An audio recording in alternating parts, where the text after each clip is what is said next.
Foarte târziu am vorbit cu mama mea la niște teme ce ține de dezvoltare sexuală, aveam peste 20 de ani. Când pentru prima dată cumva am abordat subiectul ăsta cu mama și de fapt nici acum nu vorbim la tema asta. E o altă generație.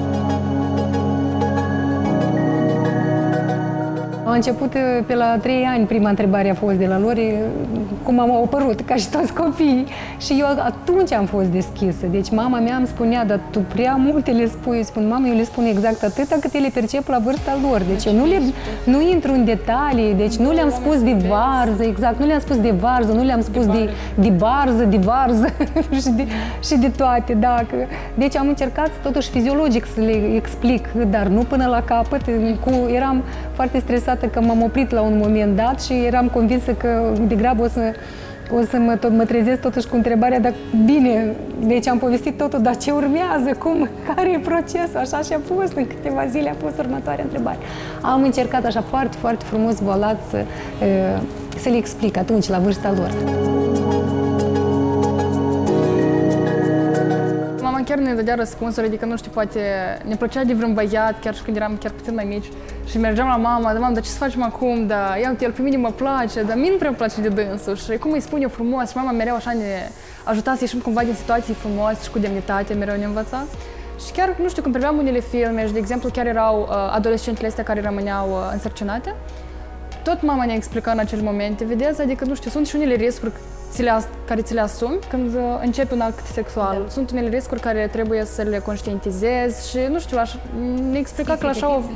Exact, la așa o vârstă ne spunea că este cam de vreme, adică... Le spuneam că, fetelor, uitați-vă, un copil e ceva frumos, dar gândiți-vă că voi vă supuneți riscului, da? Într-o vârstă foarte fragedă. Gândește-te, ai născut un copil atât de devreme, dar de fapt viața ta este în față. Atâtea planuri, atâtea ai vrut să faci și studii, și un job, și o carieră, și nu știu ce. Păi, cam toate se opresc aici, fiindcă tu, dacă ai un copil, tu ai altă responsabilitate, deja nu mai știi. Și apoi acest copil nu se știe, va avea familie, nu va avea familie, da? Deci sunt mai multe momente. Le-am explicat situațiile pe care să le evite, ca să nu nimerească în situațiile, ca să nu aibă încotro și să fie jertfe a unui viol, da? Să vină la timp acasă, ca de exemplu să nu urce cu cineva în mașină, că uite, te duc până acasă sau nu știu, să nu plece în afara razei orașului fără ca să cunosc, fără ca să știu cu cine e și deci și e principalul, să-și găsească prieteni, niște oameni educați cu valori corecte, da? Deci să nu nimerească în găști proaste. Când ești într-o relație, probabil, nu știu, ți-e frică nu cumva să plictisească de tine sau nu cumva să treacă la altcineva și vrei să-i demonstrezi că stai, eu sunt pregătită și chestii de genul ăsta. Vrei să evoluezi într-un fel de Exact, relație, exact. Da? Că eu pot mai mult de atât și noi numai ne îmbrățăm, eu pot mai mult de atât. Dar nu e neapărat o chestie bună. Ele au dreptul să spună nu și da. N-ar trebui să fie judecate dacă spun nu, pentru că înseamnă că nu vor să facă o anumită chestie, să facă un lucru anumit. Adică este complet normal ca să spună nu. Eu consider că educația sexuală ar trebui să fie materie în școli. Ar trebui predată în școli, de ce nu? Pentru că există copii care nu vor să-și întrebe părinții, dar ei trebuie informați. Probabil, poate, din internet ei nu găsesc informația necesară, dar dacă ar fi în școli, ar fi o anumită informație. Adică ar trebui să fie în școli. Cresc maturi neinformați. Da. Când în clasa 6 auzi pentru prima dată de cuvântul sex la biologie și toată lumea stă și râde, adică da, bine, și clasa 6, 7, ok, între 8 poate vreo unul mai râde, dar apoi deja trebuie să fii cât de cât informat pe subiectul ăsta. Da. Cu dirigenta noastră avem o relație destul de bună, adică ea chiar spune dacă avem vreo întrebare, dacă vrem chiar să ne adresăm cu ceva, adică putem întotdeauna să ne adresăm la ea. Adolescenții sunt foarte influențabili, da? Unul a venit, de exemplu, cu o sticlă și hai, am turnat toți și am băut. Și cât le trebuie lor, mai ales la niște fetițe, au luat, au servit și li s-au dus mințele, așa ca și la băieți. Și gata, pe urmă nu-și mai dau seama. Exact așa e pe mine. Deci frica mea cea mare este asta, ca să nu fii influențabil, iată, prin tot felul de chestii de astea, cum ar fi băutură, droguri sau altceva. Deci asta în primul rând lor le spun. În Republica noastră există centre de sănătate prietenoase tinerilor unde poți veni și poți să te adresezi anume cu anumite probleme. De exemplu, părintele tău e peste hotare, tu poți oricând să vii acolo pentru că acolo nimeni nu te judecă. Pentru asta și sunt centrele acestea, adică vii acolo, vorbești cu persoana respectivă și tu te simți mai informat, mai bine și poate îți dă niște răspunsuri de care ai nevoie.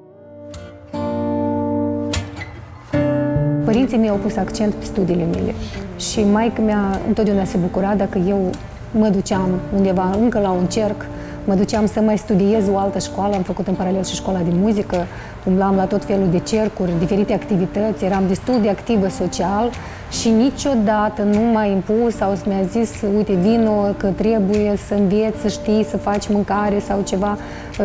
Deci ea îmi spunea întotdeauna, nu când spunea, uneori putea să zic, uite, vin să-ți arăt, altceva că eu nu prea îmi dădeam interesul, nu prea mi-era interesant. Dar tatăl meu era cel care spunea, lasă-o în pace că toată viața înainte. Părinții mei niciodată nu mi-au spus că tu trebuie să știi, să faci mâncare, să faci curățenie, să speli, să calci, numai din motiv că ești fetiță. Asta, de fapt, încerc să le spun fetelor mele, nu că încerc, le-am spus că doar așa trebuie să fie. Nu e ok, nu e bine ca cineva să cadă de picioare, dar cineva e supraobosit și vine acasă și stă în calculator sau stă și privește dintr-o parte cum soția încearcă să le facă pe toate împreună, odată, să le reușească. Uite, așa cum părinții mei au pus cum accent pe studii, da, ei mi-au spus că trebuie să te realizezi, neapărat trebuie să te realizezi în viața asta. Cumva le insuflu și lor că e important să faceți studii bune și să aveți un job care vă place și să fiți independente. Eu, de exemplu, vreau să mă căsătoresc cam pe la 25 de ani și vreau să am primul copil pe la 28-29. Sincer, cât mai târziu, cu atât mai bine. Pentru că eu, serios, mi se pare că între 20 și între 30 de ani trebuie să, nu știu, în primul rând să pui accent pe carieră și nu că să te distrezi. Eu nu știu, nu mi-aș închipui eu la 22 de ani să stau cu un copil acasă, Doamne ferește, eu nu știu, doar dacă să am pe mama și să-l las cu dânsul. Eu n-aș putea. Nu știu, totuși ești tânăr puțin. Mama nu-i de acord. Da, exact, totuși nu știu. Eu cred că pe la vreo 28-29. Eu cred că m-aș căsători pe la vreo 24, probabil. Cam tot așa, 24-25, primul copil până la 28, eu cred că.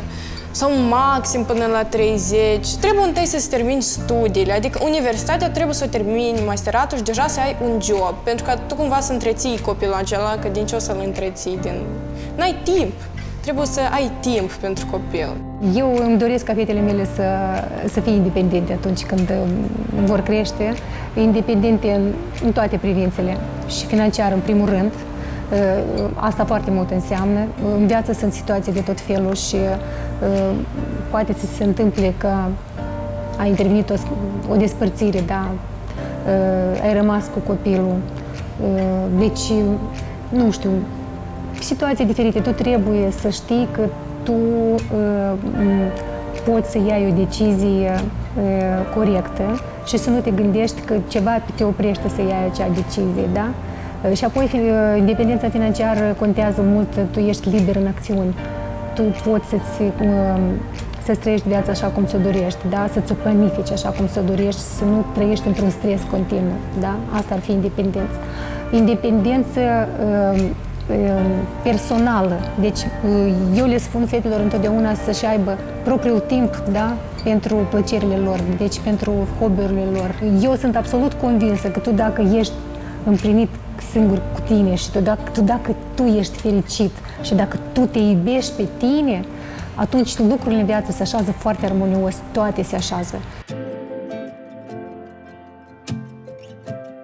Anume în această perioadă trebuie să faci tot posibilul să fii lângă copilul tău. E o perioadă foarte dificilă și la distanță e foarte greu să controlezi ce se întâmplă, fiind pe loc și ți este uneori foarte greu să te descurci, da, fiind peste hotare. Îmi dau seama că e mult mai complicat, iar dacă totuși nu este posibilitate, atunci cât mai des să contactați, cât mai des să vorbiți cu ei, să încercați să intrați în pielea lor, să vă amintiți de voi la vârsta asta. Atunci părinții trebuie să aibă, nu știu, și răbdare, și toleranță, și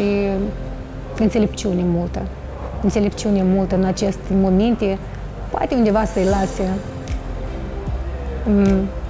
poate să nu stea foarte mult să-i protejeze, Să-i lase, să-i lase să fie mai independenți, da, dar totodată până la o anumită limită. Deci întotdeauna să se zică, uite, tu ești liber să faci ce vrei, dar până aici, uite, este limită. Și sunt așa de multe standarde imposibile de ajuns, de frumusețe, de tare multe lucruri. Și nu știu, chiar și de viața sexuală, că trebuie să începi la 16 ani, nu trebuie să începi la 18.